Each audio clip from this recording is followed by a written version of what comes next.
যেগুলো পড়াচ্ছে ওগুলো আলাদা করে আপনারা কি করতেছেন না, দাগায় নিচ্ছেন না, প্রতিদিন প্র্যাকটিস করেন। আর যে প্রশ্নগুলো দিচ্ছি মেইন বইয়ের আলোকে এগুলো একটু পড়ে ফেলে, তিনটা দিন না পড়লে হবে না। আমি আগামী মাসে গিয়ে আপনাদের 3 বেলা ক্লাস হবে, এই একই ব্যাচে 3 বেলা, সকালে একবার রিভিশন, সকালে রিভিশন, রাতে মেইন ক্লাস, আবার সন্ধ্যার সময় একটা ব্যাচ, এই আপনাদের 3 বেলা ক্লাস হবে। তো ওই ক্লাসগুলোতে আমি কিন্তু আর আপনাদের এইভাবে আলোচনা আর হবে না, সরাসরি প্রশ্ন চলে যাবো, প্রশ্ন নিয়ে বলবো, ওই ধারাটা নিয়ে যে কোনো মুখস্থ না হয়েছে উঠবো না, এরকম। তো যাই হোক, আমরা পিআরবি 209 থেকে আমরা শুরু করতেছি মফস্বল ডায়েরি। এই মফস্বল ডায়েরির সংশ্লিষ্ট বিধান হচ্ছে পিআরবি 209। আর মফস্বল ডায়েরি সম্পর্কে আমরা দেখব, এখানে দুইটা বিষয় রয়েছে। এখানে আপনার মেন বই যেটা, এটাকে আমি সাজায় রাখছি স্লাইডে, যেটা দেখতে পাচ্ছেন এটা সাজানো, যেটা পড়তে সুবিধা হয়। আপনার মেন বই যেভাবে পড়বেন দেখবেন এটা কি, এর মফস্বল ডায়েরিটা কি, কারা কারা ব্যবহার করবে, কার কাছে জমা দিবে, কে কে এটা ইন্সপেকশন করবে, কে যাচাই বাছাই করবে, এটার ভিতরে কি কি থাকবে, কি কি থাকবে না, এই ধরনের মোটামুটি প্রশ্ন। আমি আপনাদের ক্লাসের শুরুতে এবং যখন আপনারা শুরু থেকে নতুন যারা ক্লাস করতেছিলেন, আগে থেকে বলছি যে আপনারা এই প্রত্যেকটা বিধি, আইন ও বিধির যতগুলো সেকশন আছে সবগুলোর সাথে এই অ্যাপ্লাই করবেন। যে 5টা বিষয় থাকে, আমি 5টা বিষয়ে আপনাদের ওই প্রয়োগ করতে বলছিলাম। তো যাই হোক, প্রত্যেকটা জিনিসে যখন আপনি 5টা অ্যাপ্লাই থাকবে তখন অটোমেটিক আপনার এই ধারার ভিতর কিছু থাকে না। তো প্রথম হচ্ছে দায়িত্ব জমা, যে এটার দায়িত্ব কারা থাকবে, জমা দিবে কি দিবে, মফস্বল ডায়েরি লিখে কার কাছে জমা দিবে। মফস্বল এলাকায় ইন্টেরিয়র ডিউটি, অর্থাৎ আপনার ইন্টেরিয়র ডিউটিটা হচ্ছে যে আপনি থানা এলাকায় যে সকল কার্যক্রম গুলা করবেন, একজন এএসআই, একজন সাব ইন্সপেক্টর। তো এই মফস্বল এলাকায় ইন্টারভিউ ডিউটি কাজ করার সময় সহকারী উপপরিদর্শক এএসআই তার উপরে সকল কর্মকর্তা কি করে মফস্বল diary BP form 18 BP form হচ্ছে মফস্বল ডায়েরি কত, 18 করবেন। মানে 18 অনুযায়ী একটা ফর্ম আছে, যারা থানায় জেলা এখন কাজ করেন আপনার মফস্বল ডায়েরি লিখে সার্কেলের কাছে জমা দেন। সার্কেল স্যার এটাকে আবার কি করে, এটা দেখে সার্কেলে এটা আপনারা বিল করেন, একটা বিল করেন।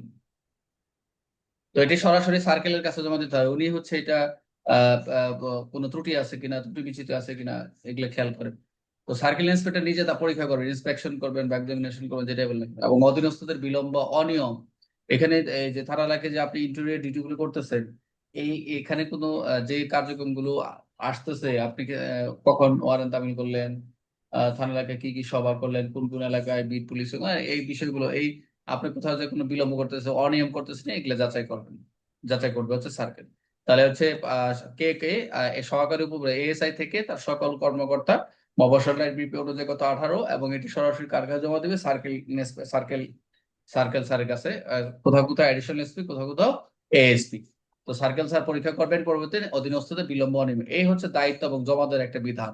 তবে এখানে কিছু কিছু কন্টেন্ট রোল রয়েছে, যেটা হচ্ছে বিষয়বস্তু।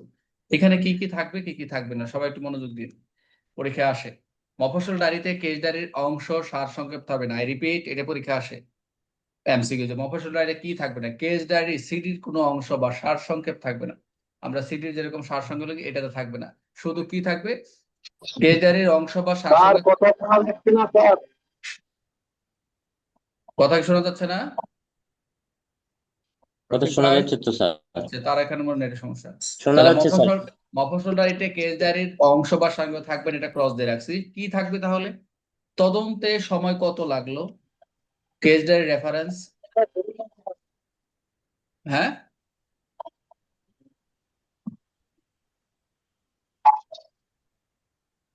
স্যার ক্লিয়ার শোনা বুঝলেন ভাই যাচ্ছে বলেন। রফিক ভাই শুনতে পাচ্ছেন? আমি স্যার শোনা যাচ্ছে স্যার, ক্লিয়ার শোনা যাচ্ছে, অনেকে আচ্ছা, হয়তো শুনতে পাচ্ছে না আচ্ছা, স্যার নেটের অন্যান্য কারণে। জায়গায় যারা আছে ওদের নেটে প্রবলেম হতে পারে। আচ্ছা, তাহলে আমরা কি তদন্তের সময় কত লাগলো, কেস ডায়েরির রেফারেন্সটা কি, এগুলা এগুলা থাকবে, শুধু থাকবে। শুধু থাকবে না, কেস ডায়েরির অংশ সার সঙ্গে, তবে সহজ কথা কেস ডায়েরি লেখা যাবে না, এবং শুধু সময় রেফারেন্স থাকবে, শুধু সময় বা রেফারেন্স থাকবে। যে আপনি 8টার সময় কি করলেন, 9টার সময়, এরকম টাইম বাই টাইম বা ডেট এরকম অনুসারে আমরা দেখবেন যারা লেকচার এরকম জানেন।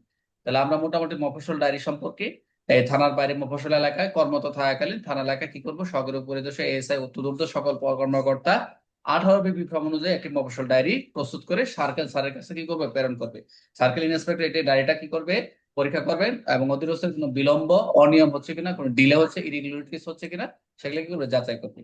তো এখানে খতে বলছি যে মফস্বল ডায়েরিতে কেস ডায়েরির কোনো সারাংশ, পুনরাবৃত্তি বা কেস ডায়েরির সাথে ওভারল্যাপ করবে না। তবে এতে কি থাকবে, একটা মামলা তদন্ত কত সময়, একটা মামলার কত সময় ব্যয় হয়েছে, মামলার কেস ডায়েরি রেফারেন্স, এগুলো উল্লেখ থাকবে। এখানে তাহলে মোটামুটি আমরা দেখলাম এখানে যে এমসিকিউ গুলো আছে এখানে 10টা আপনারা পাইছেন আজকে। মফস্বল ডায়েরি কার কাছে দাখিল করবে, ভেরি ইম্পর্টেন্ট। কারা দাখিল করবে? এএসএ থেকে তদন্ত কর্মকর্তা। কার নিকট? সার্কেল এএসপি নিকট। এগুলো পরীক্ষা আসবে কিন্তু। তো এখানে আপনারা আজকে প্রোভাইড করছে, আপনারা দেখে নিচ্ছেন এটা। 211 এটা হলো এমসিকিউ। 211 ভিআর ভেরিফিকেশন রুল যাচাই, ভেরি ভেরি ইম্পর্টেন্ট। যাচাই প্রক্রিয়া এমসিকিউর জন্য। এই বিআর এর পরীক্ষা আসবে, এমসিকিউ আসবে যে এই বিআর এর দায়িত্বে কে থাকে? এএসআই থাকে, সাব ইন্সপেক্টর থাকে, ওসি থাকে, সকলে থাকে। বিআর মূলত কে করে? কোন পদমর্যাদা অফিসার সাব বিআরটা করে? Inspector sir. এক সাব ইন্সপেক্টর করে sir, sub inspector. ASI ASI করে স্যার এএসআই নেমে নয় এএসআই নেমে নয় এএসআই ঠিকই আছে নেমে স্যার, নয় ঠিকই আছে। দায়িত্ব বাস্তবে এএসআই এসআই করে, এটা- কিন্তু বইতে আছে এএসআই।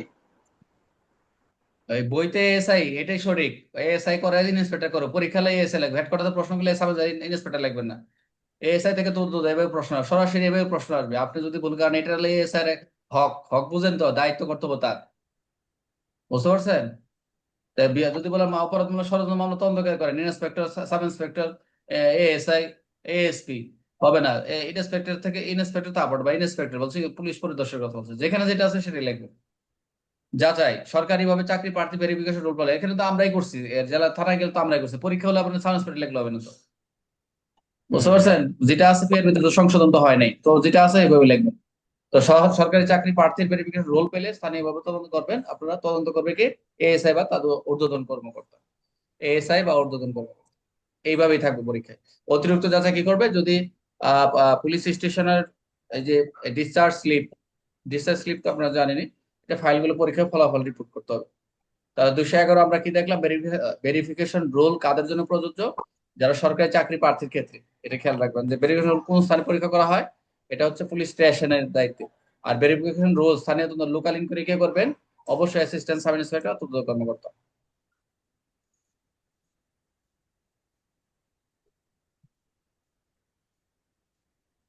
212 কিছুই নাই এখানে।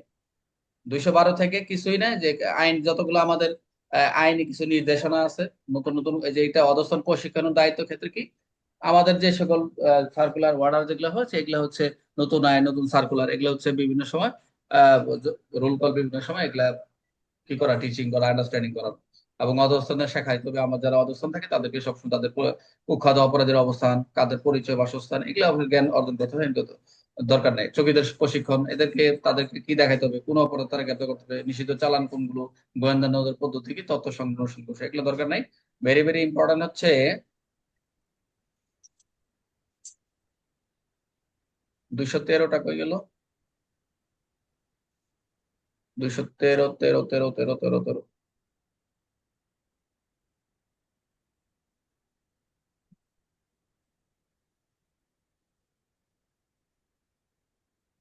আচ্ছা, আপনারা পুলিশ আইন 24 না? জি স্যার, সঠিক স্যার।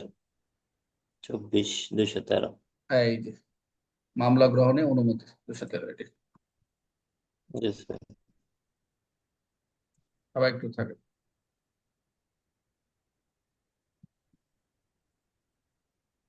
213, এই 213 সাথে কানেক্টেড কি রয়েছে আমাদের? পুলিশ আইন। পুলিশ আইন কত? 24।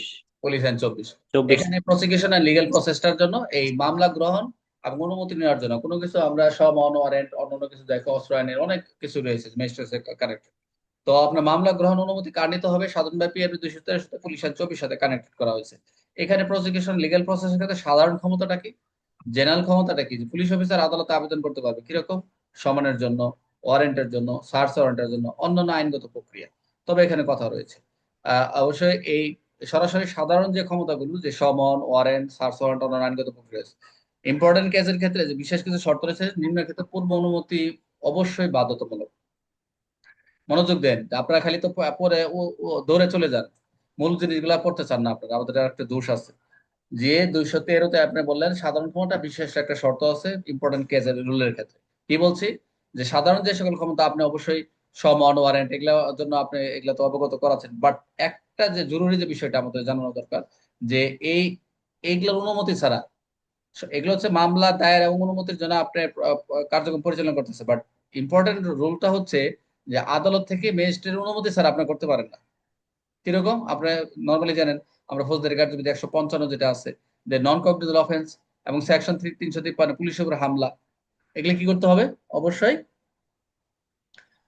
অবশ্যই কি করতে হবে? ম্যাজিস্ট্রেটের অনুমতি নিতে হবে। কারণ হচ্ছে এগুলা আপনি তদন্ত করতে পারেন না, নন আমল ও অযোগ্যের ক্ষেত্রে কাউকে অ্যারেস্ট করতে পারেন না, আবার আপনি তদন্ত করতে পারেন না। তাহলে অনুমতি নিয়ে গেছে, তাহলে আপনি যখন আপনার অনুমতি নেওয়া লাগবে তাহলে এটার সাথে কানেক্টেড, তাহলে 213 আপনি এই যে খালি মামলা আরম্ভ করা, মেন বই লেখা আছে মামলা আরম্ভ করা। তো মামলা আরম্ভ করা কি বুঝবেন? আপনার সূচি পড়তে পড়তে এই অবস্থা, ভিতরে যখন আপনি না তোলা করবেন তাহলে তো দেখবেন না।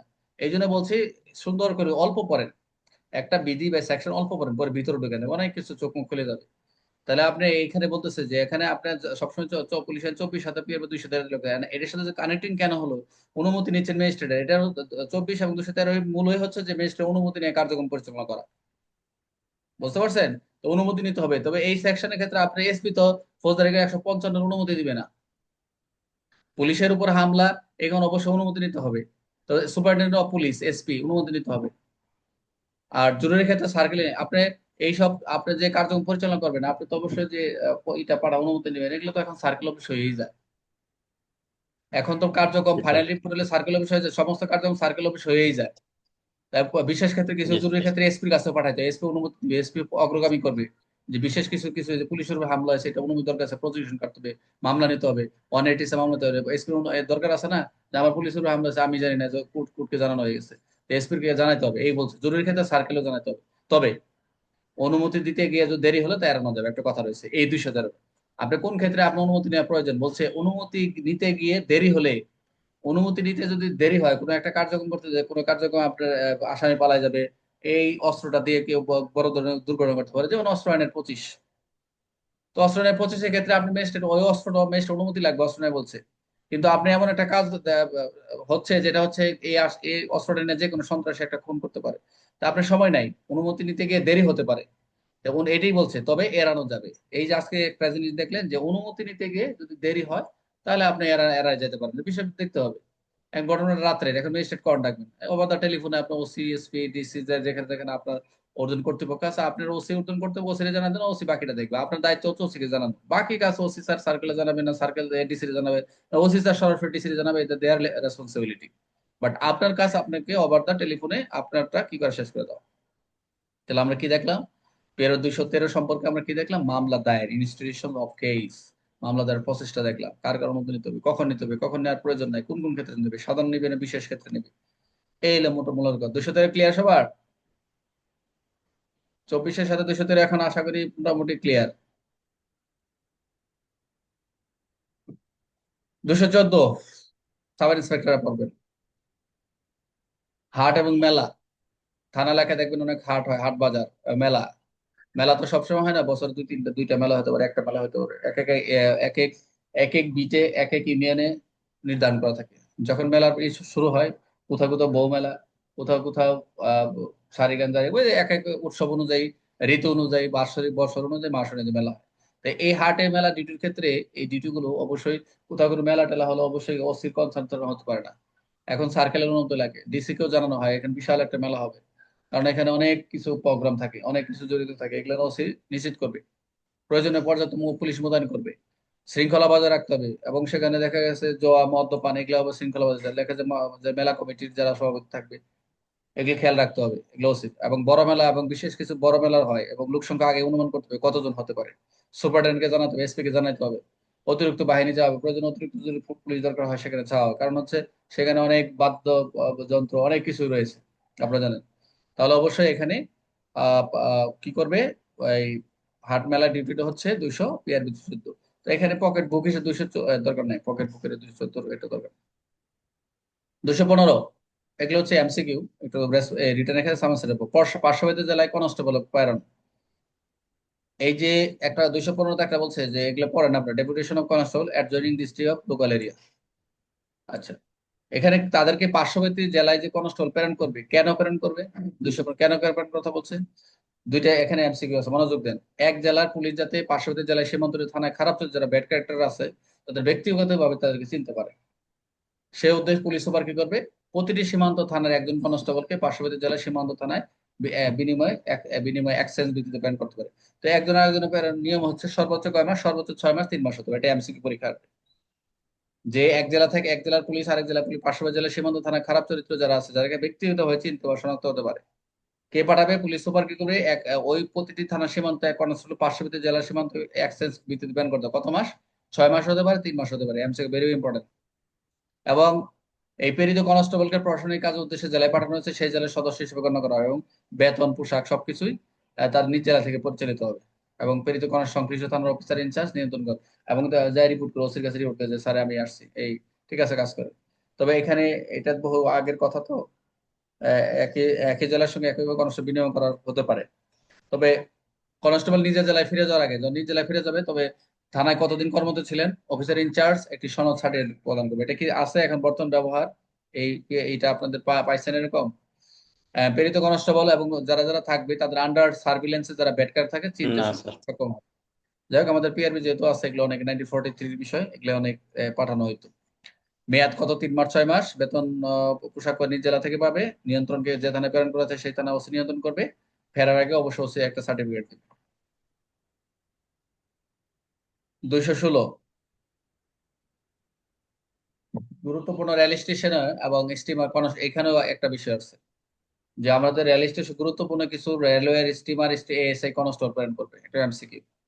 আমরা দেখব যে গুরুত্বপূর্ণ কিছু রেল স্টেশনে বা যে কোনো থানার অধিক্ষেত্রের মধ্যে অবস্থিত কোনো থানার সীমার মধ্যে অনুমোদিত জনবল অনুসারে স্যাংশন স্ট্রেন থেকে অ্যাসিস্ট্যান্ট সাব ইন্সপেক্টর এএসআই অথবা কনস্টেবলকে এই দায়িত্ব পালন করা দেওয়া যেতে পারে। তবে এরা কিন্তু সাধারণত অনুযায়ী ইউনিফর্মে বা সাদা পোশাকে, একটা ইউনিফর্ম অথবা প্লেন ক্লোথ পাঠানো যেতে পারে এদেরকে সাদা পোশাকে। উভয় ক্ষেত্রে তাদের স্থানীয় সন্দেহভাজন লোকাল সাসপেক্ট যারা থাকবে এবং তাদের আন্ডার সার্ভিলেন্সে এবং ভালোভাবে অবগত থাকতে হবে। যেমন যদি তাই হয়, আমরা গ্রেপ্তারের যে ক্ষমতা রয়েছে 54 এবং 151 জেলায় কিন্তু 151 দ্বারা গ্রেপ্তার দেখানো হয় সন্দেহ। তবে এদের জন্য স্টিমার বা স্টেশনে নিয়ন্ত্রণের জন্য যাতে মূল উদ্দেশ্য হচ্ছে চলাচল নিয়ন্ত্রণ হয় এবং তবে তারা ইউনিফর্মে থাকবেন। পুলিশ আইন 31 অনুযায়ী তারা যাত্রী এই যে আইন শৃঙ্খলার রক্ষা তারা প্রয়োগ করবেন। তো আরেকটা জিনিস হচ্ছে রেল স্টেশন যারা দায়িত্ব থাকবে তারা অবশ্যই রেলওয়ে পুলিশের দায়িত্ব, তবে এএসআই কোনো সাধারণ সাদা পোশাকে, রেল স্টেশনের ক্ষেত্রে যদি থাকবে তারা সাদা পোশাকে। তবে রেলওয়ে পুলিশের ট্রাফিক নিয়ন্ত্রণে তারা হস্তক্ষেপ করবে না কখনো। এবং সম্ভব হলে গ্রেপ্তারের প্রয়োজনে ইউনিফর্ম অবস্থায় রেলওয়ে পুলিশের মাধ্যমে গ্রেপ্তার করতে পারবে। এবং তাদের একটা খেয়াল রাখবেন, এই যারা থাকবে এই স্টিমার স্টেশনের দায়িত্ব পালন করে তাদের অবশ্যই একটা নোটবুক গ্রহণ করতে হবে এবং এই কি কি তথ্য পাইছে কি কি এবং দায়িত্ব শেষে ওসি কে জানাবে। একটা জিনিস খেয়াল রাখবেন যে সাদা পোশাক যারা দায়িত্বে থাকবে তাদের অবশ্যই দৃষ্টি আকর্ষণ করবেন। যারা ঊর্ধ্বতন কর্মকর্তা বিশেষভাবে আহ, সম্বোধন না করলে তাদের অভিবাদন দৃষ্টি আকর্ষণ করবেন না, যাদের পরিচয় গোপন থাকে। ঊর্ধ্বতন কর্তৃপক্ষ যারা থাকবে, মানে এরা যদি পরিচয় না দেয় তারা এটা গোপন থাকবে, যে আমরা অবশ্যই বুঝতে পারে যারা প্ল্যাটফর্মে বোঝা যায়। তো রেল স্টেশন দায়িত্ব পালনকারীর একটি বিশেষ প্ল্যাটফর্ম পাস দেওয়া হয় তাদেরকে। প্ল্যাটফর্মে এই পাস দিলে তারা প্ল্যাটফর্ম প্রবেশ করতে পারবে। কোনো পরিচিত সন্দেহভাজন তাহলে যাত্রার বিষয়ে টেলিগ্রাম পাঠাতে পারবেন এবং জরুরি স্টেশন মাস্টারের সাথে আগাম ছাড়াই উইদাউট এবং আগাম ভাড়া ছাড়াই তারা টিকিট দিতে পারবে, কারণ বলা হয়েছে পাস দেওয়া থাকবে। ওখানে যে রেলে থাকে তাদের পাস দেয়, ইন্সপেক্টরের কাছে পাস নিতে হয়। দায়িত্ব শেষে ওই প্ল্যাটফর্মে পাসটা কি করতে হবে? এটা হচ্ছে যারা অনেক সময় একই রেল স্টেশনের বিভিন্ন মাদক বিভিন্ন চোরাচালান এরকম করে তাদের ওরা বিভিন্ন সোর্সের মাধ্যমে তারা তথ্যগুলো এরা ডিউটি গুলো এক্সিকিউট করে। তো পরবর্তী দায়িত্বপ্রাপ্ত কর্মকর্তার কাছে হস্তান্তর করতে হবে, যদি রিলিফ না থাকে ওসির কাছে জমা দিতে হবে। এটা একটু পরে নেবেন। তবে এখানে একটু কথা আছে এমসিকিউ, যে প্রতি বছরের ডিসেম্বর মাসে এসপি পরবর্তী বছর জন্য কতগুলো প্ল্যাটফর্ম পাস লাগবে তার ট্রাফিক ম্যানেজারকে জানাবেন প্রতি ডিসেম্বর। কোন মাস? ডিসেম্বর মাস। রেলওয়ে কর্তৃপক্ষ পাস পাওয়ার পর এসপির প্রতিটি পাস কাউন্টার সাইন করে থানায় পাঠাবেন। খুবই ইম্পর্টেন্ট, এটা একটু সাব ইন্সপেক্টর যারা আছে পড়বেন। 216টা। আর এমনি কনস্টেবল যারা আছে তারা এসে এটা এমসিকিউ বলে পড়লেই চলবে। বিশেষ নজরদারি, মনোযোগ দেন। এই 200, আমি বারবার বলছি, 201 থেকে 200 একেবারে 55 পর্যন্ত প্রয়োজনীয় 300 এই এখান থেকে সবচেয়ে টাচটা করে রিটার্ন। এই জন্য একটু আপনার এই জন্য আস্তে আস্তে যাচ্ছে, অনেক কিছু আছে এখানে। তাহলে বিশেষ নজরদারি স্পেশাল ওয়াচ করবে কারা? 217। মনোযোগ দেন, বিশেষকে কাদেরকে নজরদারিতে রাখা হবে? রেলওয়ে বা স্টিমার স্টেশন দায়িত্ব পুলিশের নিচের বিষয়গুলো বিশেষ নজর রাখতে হবে। কারা কারা? সন্দেহভাজন যারা আগমন ঘটবে, দলবদ্ধ যুবক, অপরাধী গ্যাং, অন্যান্য নৌকা স্টিমার থেকে আগমন অস্বাভাবিক যারা আচরণ করে। এবং ওই যে অস্বাভাবিক আচরণটা কিরকম, যে যারা নিজের ব্যাগ বহন করেছে এবং কুলি ব্যবহার না করে। অনেক সময় খেয়াল রাখবেন এই জিনিসটা, যে রেল স্টেশনে বা ইয়াতে এদের কি কোন বিষয়টা না দেবে, অনেক সময় দেখা যায় যে এত ভারী ব্যাগ কুলিরে না দিয়ে সে নিজে বহন করতেছে, এটা একটা সাসপেক্ট, অস্বাভাবিক আচরণ এটা, অস্বাভাবিক কাজ, অত্যন্ত ভারী লম্বা মালামাল, আহত ব্যক্তি, যে কোনো আহত ব্যক্তির প্রতি খেয়াল রাখতে হবে। সন্দেহজনক ব্যক্তি কোনো পরিচয় গোপন করার চেষ্টা করতেছে, বিশেষ করে বিশেষ অপরাধী শ্রেণী যারা আফিম চোরা কারবারি, এবং হচ্ছে এগুলো বিভিন্ন নাম দিচ্ছে, এগুলো এখন নাই, মুজাফর, সনরাস, পাম্পার্স এবং বড় আর্টস, এগুলো নাই এখন। সন্দেহভাজন বিষ প্রয়োগকারী এগুলো আছে, ঠিক আছে, সন্দেহ বিষ প্রয়োগকারী অন্যান্য পেশাদার অপরাধ, এগুলো খেয়াল রাখতে হবে যে বিশেষভাবে যে পরীক্ষা আসতে পারে কাদেরকে বিশেষ নজরদারি রাখতে হবে। 217 suspect, group, baggage, injury, hidden identity criminals, এদের কাছে মনে রাখবেন। যারা সাসপেক্ট হবে, যারা এক ধরনের, এটা মনে রাখেন, এই ইংলিশটা মনে রাখলে 217 হয়ে যাবে। সাসপেক্ট হচ্ছে সন্দেহ, কাদেরকে নজরে রাখবেন, এক ধরনের গ্রুপ, যারা ব্যাগ এন্ড বাগেজ, লাগেজটা, যারা ওই যে নিজের ব্যাগ নিজে ক্যারি করে, ইনজুরি, আহত, হিডেন আইডেন্টি, যারা তাদের পরিচয় গোপন রাখে, ক্রিমিনালস। এই 217 এর পিছনে এটা একটু লিখে রাখেন, এইটুকু লিখলে মনে রাখলে চলবে।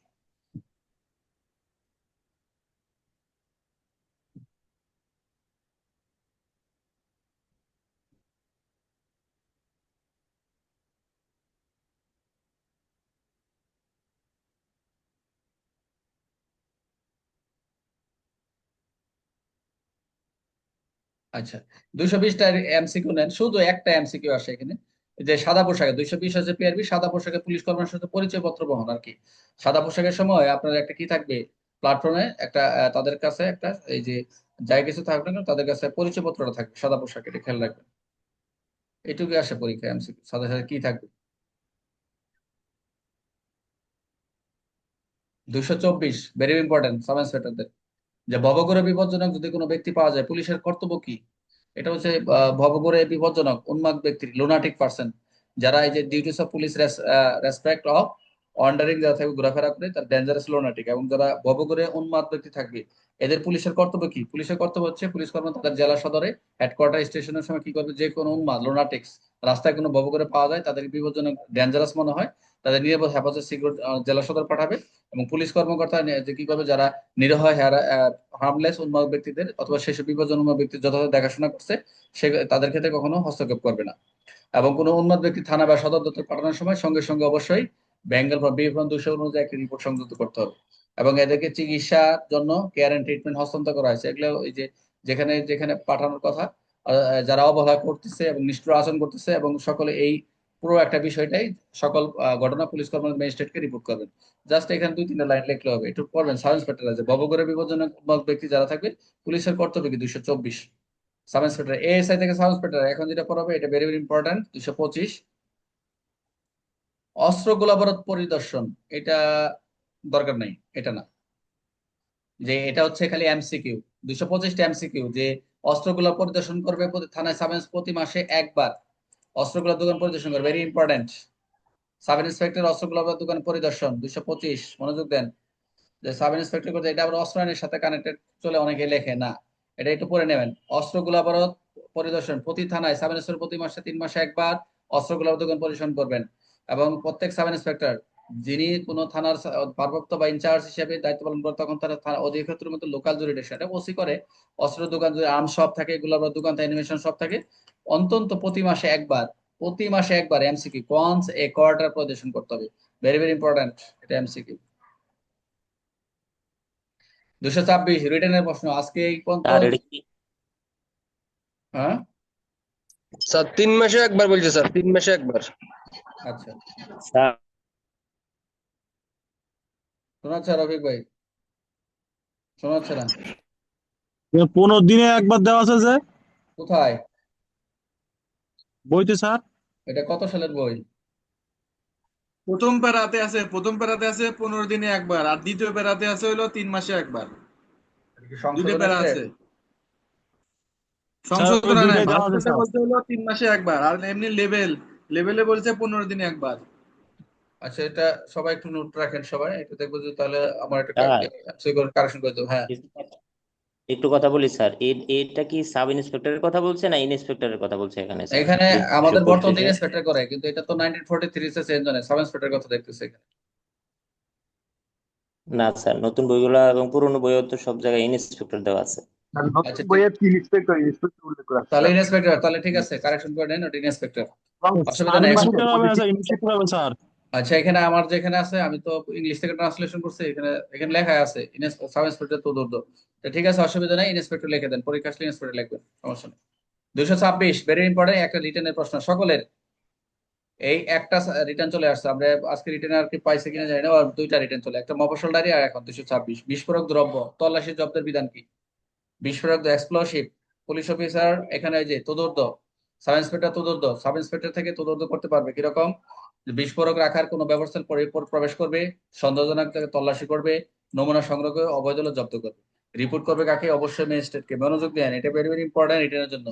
রিটার্নের জন্য ধ্বংস নিয়মকে ম্যাজিস্ট্রেটের অনুমতি ছাড়া ধ্বংস করা যায়, জরুরি ছাড়া।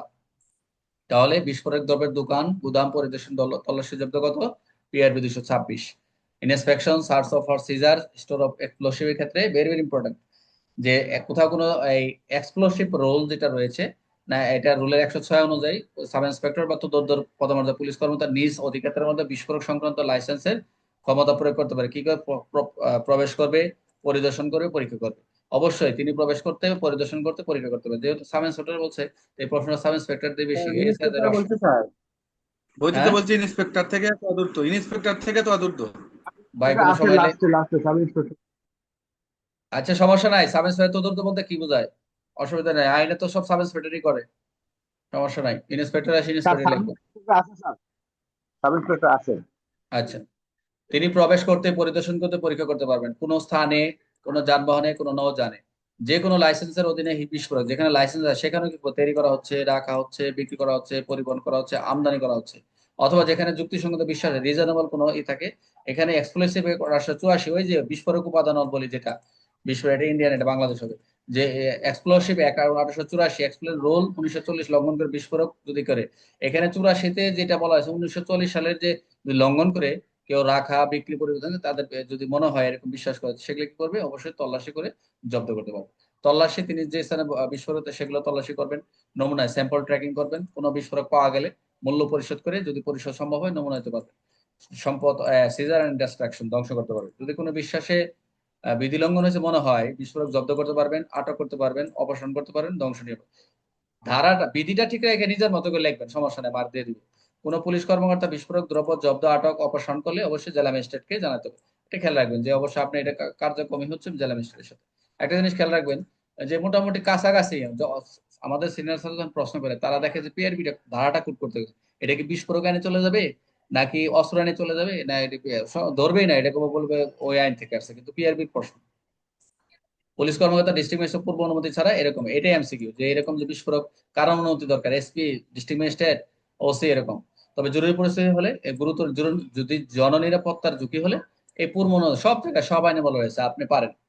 এটাই প্রশ্ন, যে কোথাও কোনো এক্সপ্লোসিভ আছে, বিস্ফোরক আছে, আপনি কি এটা কি জেলা ম্যাজিস্ট্রেট অনুমতি ছাড়া, পূর্ব অনুমতি ছাড়া জব্দ করতে পারেন, তল্লাশি করতে পারেন? হ্যাঁ, বলছে পারেন। বলছে জরুরি পরিস্থিতি হলে, কোনো গুরুতর বা জননিরাপত্তার যদি ঝুঁকি থাকে, সেক্ষেত্রে আপনি নিতে পারবেন।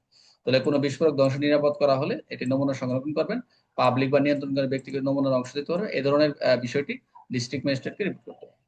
লাইসেন্স প্রদর্শন অনুযায়ী, অবশ্যই আপনি যেখানে লাইসেন্স প্রদর্শন করতেছেন, যে কোনো ব্যক্তি বিস্ফোরক লাইসেন্স অনুযায়ী কাজ করে, তাকে লাইসেন্স অনুমতি কপি, হোম, এগুলা পাস, এগুলো দেখাবেন। সেটা পুলিশ কর্মকর্তা যদি সাব ইন্সপেক্টর বা তদন্ত চায়, প্রদর্শন করতে হবে। আর নিম্ন পদমর্যাদার ক্ষেত্রে যে সাব ইন্সপেক্টর নিচের কোনো পুলিশ কর্মকর্তা 226-এর এই যে যা যা দেখলাম ব্যবস্থা নিতে চান, তাহলে অবশ্যই ওয়ারেন্ট নিতে হবে, এবং কোনো এসআই ঊর্ধ্বতন কর্মকর্তার সঙ্গে নিতে হবে। এগুলো হচ্ছে এগুলো কার্যক্রম প্রসিডিউর যেগুলো, এগুলো একটু ফলো করবেন, নিজের মতো করে লিখবেন, কোনো সমস্যা নেই। তাহলে আমরা কি কি দেখলাম?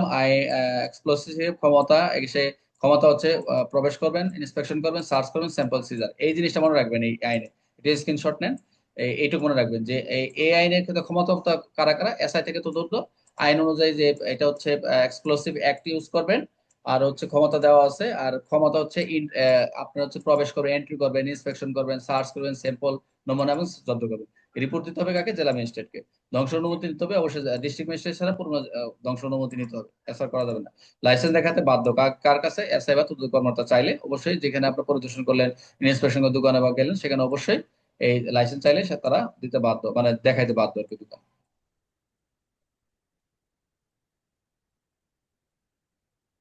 এগুলো প্রশ্ন নিয়ে আমরা বসবো, এগুলো নিয়ে আমরা যে 1 তারিখ থেকে এক একটা ধারা সামনে নিয়ে আসবো, সামনে স্লাইডে নিয়ে আসবো, মুখস্থ করায় আপনাদের ছেড়ে দেবো। আপনারা দেখবেন ইনশাল্লাহ আগামী মাস থেকে কোনো প্রশ্ন ওই যে আলাদা পড়বেন, ওই মাথায় উঠেই থাকবে। একটা ক্লাসে কয়েকবার আলোচনা হবে, প্রত্যেকে ধরবো, শেষ হবে, তারপরে স্যার। 227 জাহাজডুবি সম্পত্তি, এগুলো এমসিকিউ। 227 জাহাজডুবি সম্পত্তিটা কিরকম? একে সব ধরনের জাহাজ ডুবি, পানিতে মাল, ম্যাজিস্ট্রেট জানাতে হবে, মাল রক্ষা করতে হবে। এগুলো হচ্ছে অনেক আগের ছিল, তো এগুলো এখন আসে না, এগুলো দরকার নাই। জাহাজ ডুবি সম্পন্ন তো উদ্ধার করবে। ওই যে এখান থেকে একটা এমসিকিউ আসছিল যে এটা যে চুরি করলে, এই যেটা আছে যে জাহাজ ডুবি সম্পত্তি, এগুলো যে কি বলে অপরাধজনক, এই যে সরি, মাল চুরি করে, যদি এই জাহাজ ডুবি সম্পত্তিকে চুরি করে তার বিরুদ্ধে কি ব্যবস্থা নেবে? 403, এটা একটু খালি জানা নিন। জাহাজ ডুবি সম্পত্তি 227, অন্য কোনো কিছু না। আজকেও মাসের শেষ। আচ্ছা, যাই হোক,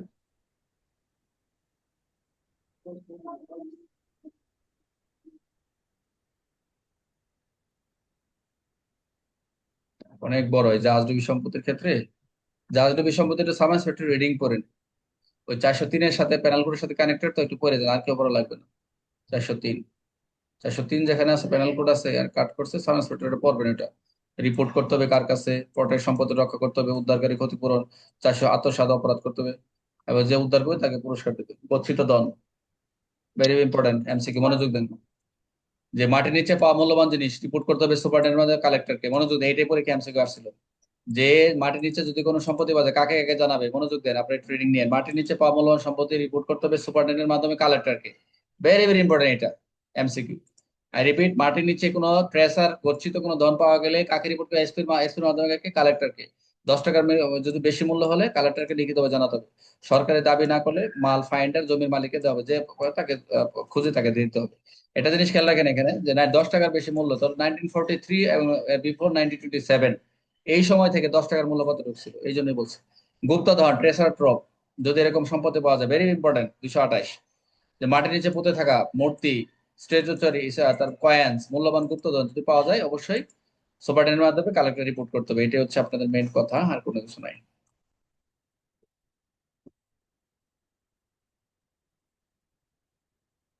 225 আমরা দেখলাম, 26 দেখলাম, 27 দেখলাম, 28 দেখলাম, 29 সার্ভে প্লেয়ার।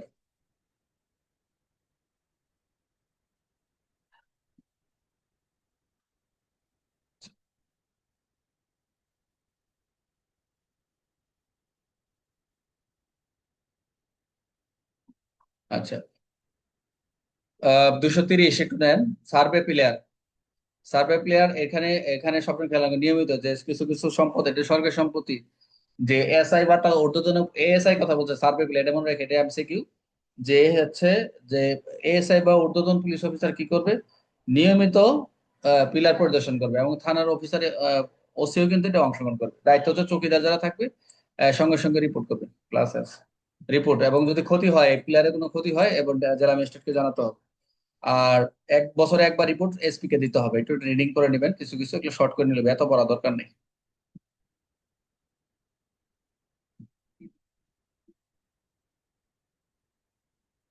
এগুলো হচ্ছে এমসিকিউ করা থাকছে, এমসিকিউ গুলো পরে এগুলো হবে। আচ্ছা, আমরা এটা যে ক্যাটল ট্রান্সফার গবাদি পশু আইন অনুযায়ী 231 একটা প্রশ্ন আছে, একটু দেখেন এটা, যে পুলিশের কি দায়িত্ব, যে ক্যাটেল গবাদি পশু আটক আইনে পুলিশের দায়িত্ব কি? যে পশু আটক, নির্দিষ্ট ফর্মে চালান বিক্রি করে রেকর্ড, এগুলো হচ্ছে অনেক আগের ছিল, এগুলো এখন এগুলা ইন্সপেকশন নাই, বাদ দেন, দরকার নেই, এগুলো সময় দরকার নেই। মহামারী, এটা নেন, ভেরি ইম্পর্টেন্ট। 233, 233 মহামারী, এপিডেমিক ডিজিজ। মহামারী হলে কি হয় আমাদের কাছে? এই মহামারী পুলিশের কি কাজ? একটু মনোযোগ দেন। কলেরা হলে, প্লেগ হলে, বসন্ত হলে, এগুলা অবশ্যই এই যে ডিস্ট্রিক্ট ম্যাজিস্ট্রেটকে অবশ্যই হেলথ রিপোর্টকে রিপোর্ট করতে হয়, প্রতিদিন রিপোর্ট পাঠাতে হয়, ওষুধ বিতরণ করতে হয় বিনা পয়সায়। পুলিশের দায়িত্বটা হচ্ছে যে এখানে মহামারী হলে রিপোর্ট দিতে হয়, এটা হলো খেয়াল রাখবেন। 233 মহামারী রিপোর্ট। জন্ম মৃত্যুর নিবন্ধন, এটা এমসিকিউ আসে আপনাদের। এই যে জন্ম মৃত্যু নিবন্ধন রেজিস্টার কই থাকে বলেন তো? পরীক্ষা এমসিকিউ আসে। যে জন্ম মৃত্যু নিবন্ধন রেজিস্টার কোথায় থাকে? থানায়, সার্কেল, ডিস্ট্রিক্ট, কোথায় থাকে? কোর্ট, থানায়, থানায় মানে থাকে স্যার। স্যার। এমসিকিউ। কিছু কিছু থানায় আছে এগুলো, হ্যাঁ রাইট, এতটা পড়বো, এটা আমাদের হয়ে যাবে এমসিকিউ। পুলিশের দায়িত্ব গ্রাম এলাকার জন্ম মৃত্যু রেকর্ড রাখতে হবে, রিপোর্ট, মাসিক রিপোর্ট, হেলথ অফিসারকে রিপোর্ট পাঠাতে হবে। জরিমানা, ভুল রিপোর্ট না জমা পুলিশে সুপারিশ করা যাবে। এবং এখানে আগে না 1943 ফি হচ্ছে 4 আনা, সরকারি রাজস্বতে জমা হয়। তাহলে আমরা রেলওয়ে এলাকার বাইরে জন্ম মৃত্যুর গুরুতর পরিসংখ্যান, এটা স্ট্যাটিস্টিক্স কি নিবন্ধন প্রেরণের দায়িত্ব পুলিশকে দেওয়া যেতে পারে। হ্যাঁ, কোথায় দিবে? যে যে এলাকা সম্পূর্ণ ইউনিয়ন বোর্ড দ্বারা পরিচালিত। অবত এটা একটা জিনিস আছে, যে কোন এলাকায় পুলিশ এলাকায় কাজ করবে না, যে এলাকায় সম্পূর্ণ ইউনিয়ন বোর্ড দ্বারা পরিচালিত, যেসব এলাকায় সম্পূর্ণ চৌকিদার ইউনিয়ন পরিচালিত, যেসব এলাকায় চৌকিদার ইউনিয়ন আংশিক বোর্ড রয়েছে, সভাপতি বিনা পারিশ্রমিক এই কাজ করতে রাজি আছে, তাদেরকে দরকার নেই। তবে অবশ্যই সংশ্লিষ্ট থানায়, অবশ্যই ভেরি ইম্পর্টেন্ট, সংশ্লিষ্ট থানায় নিম্নলিখিত রেজিস্টার সংগ্রহ করতে হবে। জন্ম মৃত্যু রেজিস্টার বিবরণ 25, মৃত্যু রেজিস্টার 26, এই দুটা খেয়াল রাখেন, স্ক্রিনশট নেন। যে অবশ্যই সংশ্লিষ্ট থানায় জন্ম রেজিস্টার জন্ম মৃত্যু রেজিস্টার বিবরণ 25, মৃত্যু রেজিস্টার 26, যে এই থানার একটা গুরুত্বপূর্ণ রেজিস্টার। জন্ম মৃত্যু রেজিস্টার নিম্নলিখিত কর্মকর্তার পরিদর্শন করবে। ডিরেক্ট হেলথ, দেখেন জন্ম মৃত্যুর যে রেজিস্টার রয়েছে, কারা কারা পরীক্ষা করবে, এমসিকিউ আসতে পারে। যে ডিরেক্ট হেলথ পাবলিক হেলথের একজন ডিরেক্টর, অ্যাসিস্ট্যান্ট ডিরেক্টর না public health, district health officer, municipal officer, থানা এগুলো করে কোনো সময়, civil surgeon, district magistrate, sub divisional officer, circle officer, superintendent, assistant deputy superintendent, health officer, sanitary officer, vaccination department কর্মকর্তা। দেখছেন থানায় কত, এতজন যদি প্রতিদিন থানায় অফিসাররা জানে, যে পিআরবি স্পষ্ট বলছে কতজন অফিসার বাইরের থেকে এরা এসে থানায় এরা এই জন্মমৃত্যু রেজিস্টার পরীক্ষা করবে। তাহলে প্রতিদিন আইসা যদি ইন্সপেকশন করে আসলে তো তাদের তো ব্যবস্থা মানে হালকা পাতলা ব্যবস্থা করতেই হবে। তো জানে এটা, এটা ওরা অনেক জানে যে আমরা করতে পারি। স্থানীয় নিবন্ধে কোনো ত্রুটি পাওয়া গেলে এসপি কে সরাসরি রিপোর্ট করতে হবে যে এটা এই সঠিকভাবে মেনটেন হচ্ছে না। তবে অবশ্যই কনস্টেবলরা কি করবে, শহরে বা মফস্বল ডিউটি থেকে ফিরে এসে জানা থাকলে জন্ম মৃত্যুর সম্পর্কে কি করবে, থানা রিপোর্ট করবে। বুঝতে পারছেন? তবে কথা রয়েছে যে Bengal birth and death registration 1873 সালে একটা আইন আছে, যে 7-8 অনুযায়ী দায়িত্বপ্রাপ্ত ব্যক্তি যদি রিপোর্ট না করেন, তাহলে ওসি সাধারণ তার বিরুদ্ধে ডিস্ট্রিক্ট হেলথ অফিসারের নিকট মামলা করার সুপারিশ করতে পারেন। দেখছেন কত বড় কথা, যে যে এই 1873 সাল অনুযায়ী যদি কেউ গ্রামে যারা দায়িত্বে থাকবে, যে বা আপনার থানার দায়িত্বে, যদি ও কি করে, যদি জন্ম মৃত্যু রেজিস্টার রিপোর্ট না দেয় যে থানা কত এই মারা গেছে এই করছে, তাহলে ডিস্ট্রিক্ট হেলথ অফিসারের মধ্যে মামলার সুপারিশ করতে পারবে। তো প্রতি মাসে ওসির পূর্ববর্তী মাসের জন্মমৃত্যু রিপোর্ট, প্রতি মাসে থানার কোন মাসে, প্রতি মাসে থানার ওসি পূর্ববর্তী মাসের জন্মমৃত্যু রিপোর্ট সাব ডিভিশনাল ম্যাজিস্ট্রেট পাঠাবে এবং ডিস্ট্রিক্ট ম্যাজিস্ট্রেট হেলথ অফিসারে প্রেরিত করবে। বর্তমান ব্যবহার আছে কিনা জানি না, একটু দেখে নেবেন, এটা ইম্পর্টেন্ট। এগুলো থানায় ব্যবহার হয় না স্যার। আচ্ছা, কিন্তু এইটুকু আসে না, আসলে পুলিশ হেডকোয়ার্টার তো জানে ব্যবহার হয় না, এটা তো বলা যাবে না। ব্যবহার হয় না এটা বলা যায়, এটার কার্যক্রম পরিচালিত হচ্ছে হচ্ছে। আচ্ছা, দেখেন মালখানা থানার চাবি 239, এটা একটা খুবই গুরুত্বপূর্ণ ছিল। এটা একটু পরে আজকে শেষ করে দেই, 239 পর্যন্ত একটু তো মনোযোগ দিই। 237 আছে না স্যার? হ্যাঁ, 237। এই অস্ত্র, রিভলভার, অস্ত্র, গোলা বারুদ, এগুলো দরকার নেই। গার্ড ডিটেলস রিভলভার ইস্যু দরকার নেই। মালখানার চাবি নিরাপত্তা 239, এটা মালখানার চাবির দায়িত্ব নিরাপত্তা কার, কে বলতে পারবেন? Sub inspector, constable, OC. মালখানার দায়িত্ব, ওসি মালখানার স্যার। চাবি নিরাপত্তার দায়িত্ব কে থাকে মূলত, কার কাছে থাকবে, মালখানা অফিসার না ওসির কাছে? ওসি স্যারের কাছে স্যার। ওসির কাছে, ভেরি গুড। মালখানা টাকা, অস্ত্র, কাগজ এসব যেখানে রাখা হয়, চাবি কার কাছে, অফিসার ইনচার্জ থাকবে। ডুপ্লিকেট চাবি কার কাছে থাকবে জানেন, পরীক্ষা আসে, এটা কিন্তু ডুপ্লিকেট চাবি থাকে মূলত এসপির কাছে। এসপির কাছে, আবার লেখেন না মালখানা সাব ইন্সপেক্টর কাছে, ভেরি ভেরি ইম্পর্টেন্ট এটা। যে অফিস মূলত চাবি থাকবে হচ্ছে ওসির কাছে, আর ডুপ্লিকেট চাবি থাকবে এসপির কাছে, এই জন্য গুরুত্বটা বুঝেন। আর নিরাপত্তা কে দিবে, কনস্টেবল একা চাবি বের করতে পারবে না, নিয়মিত যাচাই করবে, কনস্টেবল পাহারা দিবে। তাহলে আমরা 239 যেটা পাইলে, মালখানা হাজতখানা চাবি কাছে থাকবে, কেস অফ মালখানা এন্ড লক আপ, অর্থাৎ প্রত্যেক মালখানা নিম্নলিখিত জিনিসপত্র সহ একটি মজবুত স্ট্রং বক্স থাকবে, কি কি, নগদ টাকা, cash, ornaments, small arms, ammunition এবং ডকুমেন্টস। এইসব তালা সংক্রান্ত নিয়ম হচ্ছে, মামলা যে মালখানার দরজায় স্ট্রং বক্স উন্নত তালা থাকতে হবে, সম্ভব হলে ট্রাম্বলার ট্রাইপ লক ব্যবহার করতে হবে, এমন তালা হতে স্থানীয়ভাবে তৈরি করা না যায়। খুবই গুরুত্বপূর্ণ একটা, যেহেতু দায়িত্ব থাকে এই জন্য এটা স্ট্রং ম্যানেজমেন্টের দরকার। মালখানার দায়িত্ব কে থাকবে, অফিসার ইনচার্জ, ওসি মালখানার দায়িত্ব, মূলত অফিসার মালখানা কিন্তু থাকে অফিসার ইনচার্জ, একদম সাব ইন্সপেক্টর।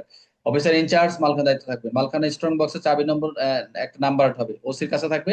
আর স্ট্রং বক্সের সামগ্রী ওসি এর যাকে সবকিছু ওসি দায়িত্ব থাকে, কিন্তু দায়িত্ব যে থাকে তার উপরে দায়িত্ব বর্তায়।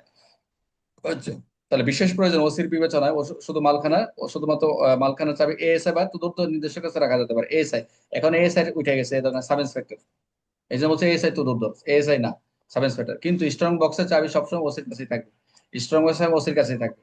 চাবি পরিবর্তনের সময় পরীক্ষা করবে, দায়িত্ব কোনো কারণে মালখানার চাবি অন্যের কাছে গেলে মালখানার ভিতরে জিনিস পরীক্ষা করতে হবে। ডুপ্লিকেট কপি, ডুপ্লিকেট কে, যা সুপারিনটেন্ডেন্ট অফিস পুলিশ এসপির কাছে থাকবে, ডুপ্লিকেট চাবি এর একটি নম্বর রেজিস্টারে লিপিবদ্ধ থাকবে। লকআপের চাবি, লকআপের চাবি কার কাছে থাকবে, ওসির কাছে থাকবে না সেন্ট্রির কাছে? লকআপের চাবি সবসময় কার কাছে থাকবে? ডিউটিরত তো সেন্ট্রির কাছে সেন্ট্রির থাকবে, কাছে। Very very important. লকআপের চাবি থানার কাছে থাকবে, সেন্ট্রির কাছে, ভেরি ভেরি ইম্পর্টেন্ট। নিষেধাজ্ঞা কি? কোনো অবস্থায় পুলিশ কর্মকর্তার ব্যক্তিগত সম্পত্তি মালখানা রাখা যাবে না, খেয়াল রাখবেন। যে 239 মালখানার চাবি কোনো সম্পত্তি মালখানা, আমরা অনেক সময় শুনলাম আমাদের নিজের সম্পত্তি মালখানা রাখি, নেভার নেভার এলাও। বিশেষ নির্দেশনা হচ্ছে সাধারণত মালখানার চাবি কনস্টেবলের কাছে রাখা যাবে না, খেয়াল রাখবেন। ব্যতিক্রম এসআই এএসআই যদি থানায় না থাকে, একেবারেই নেই, তাহলে কনস্টেবল থানা দায়িত্বে থাকেন, তখন কনস্টেবল মালখানা খুলতে পারেন, তবে বেশি সেন্ট্রির উপস্থিতি খুলতে হবে। এখন ওসিরে যদি কনস্টেবলের যদি মালখানার দায়িত্ব দেওয়া হয়, যে দেখা গেল সে থানায় কেউ না, একেবারেই জ্যেষ্ঠ, একেবারে না উপায় নেই, তাকিয়ে দিয়ে যাচ্ছে, তো অবশ্যই তাকে দিতে পারে, কিন্তু সে যখন মালখানা ঢুকবেন অবশ্যই যে সেন্ট্রি থাকবে তার উপস্থিতি খুলতে হবে। বিষয়টি অবশ্যই you have to entry in general diary. এই ছিল মোটামুটি আমাদের আলোচনা। তাহলে আমরা গুরুত্ব বিষয়ে মালখানার রেগুলেশন 239, মালখানার দায়িত্ব ওসি, স্টোরেজ বক্সের চাবি সবসময় ওসির কাছে থাকবে, মালখানার কে থাকে বিশেষ ক্ষেত্রে এএসআই থেকে তদন্ত কর্মকর্তা, ডুপ্লিকেটের চাবি কাছে থাকে এসপির কাছে, এবং ডুপ্লিকেট নাম্বার রেজিস্টার্ড লিপিতে থাকবে, লকআপের চাবি কাছে ডিউটি সেন্ট্রির কাছে থাকবে, ব্যক্তিগত সম্পত্তি রাখা নিষেধ, কনস্টেবল দ্বারা যদি খোলা হয়, এসআই না থাকলে সেন্ট্রির উপস্থিতি সেগুলো প্রবেশ করবে। এই ছিল মোটামুটি আমাদের 239। আমরা আজকে পড়লাম 230 থেকে সার্ভে চিহ্ন, 231 ক্যাটালগ দরকার নাই, 233 দেখলাম এপিডেমিক কন্ট্রোল, এটাও দরকার নাই, 234 পেলাম বার্থ এন্ড ডেথ রেকর্ড, জন্ম রেজিস্টার, আর 237 আর্মস ইনোভেশন দরকার নাই, 239 মালখানা সিকিউরিটির ক্ষেত্রে পেলাম। কালকে আমরা দেখবো খুবই গুরুত্বপূর্ণ একটা বিআরবি 243, এখান থেকে প্রায় 7-8টা প্রশ্ন। আমরা জানি এফএআর, ফার্স্ট ইনফরমেশন রিপোর্ট, কালকে এটা আমরা শুরুতেই, এখান থেকে মোটামুটি অনেকগুলা প্রশ্ন এফএআর থেকে, যত প্রশ্ন কার্যবিধিতে আছে কানেক্টেড, পিআইবি থেকে মূলত এই এফআইআর এর যে প্রশ্নগুলো, এফআইআর ত্রুটি বিচ্যুতি, এফআইআর কোথায় প্রেরণ করবেন, এটার বৈশিষ্ট্য, কে কে দাখিল করবে, দাখিল করার আচরণ, টোটালি হচ্ছে 154 সিআরপিসি অনুযায়ী, পুলিশ বেঙ্গল 1943 এবং পিআরবি 243 অনুযায়ী এটা কার্যক্রম পরিচালনা হয়। কালকে আমরা এটা দেখবো বিস্তারিত, ফার্স্ট টাইম আমরা দেখবো, এই জন্য সবার ভালো লাগবে। তো আজকে 2টা প্রশ্ন দিলাম, একটা হচ্ছে মফস্বল ডায়েরি কি, মফস্বল ডায়েরি কি কি বিষয় থাকবে, কি কি থাকবে না। আর একটা প্রশ্ন দিলাম কি, আহ ইনস্পেকশন, ওই যে 226 অস্ত্রগুলা বারাত, অস্ত্রগুলা বন্ধ, বিস্ফোরক যদি পাওয়া যায় কোন থানা এলাকায়, এএসআই বা সাব ইন্সপেক্টর, তার কার্যক্রম গুলো কি, এবং তার কার্যক্রম গুলো কি কি হবে, কাকে কাকে রিপোর্ট করবে, এবং পরবর্তী এই ধ্বংসের জন্য কি কি কার্যক্রম পরিচালনা করবে, একটু দেখে নেন ভালো করে।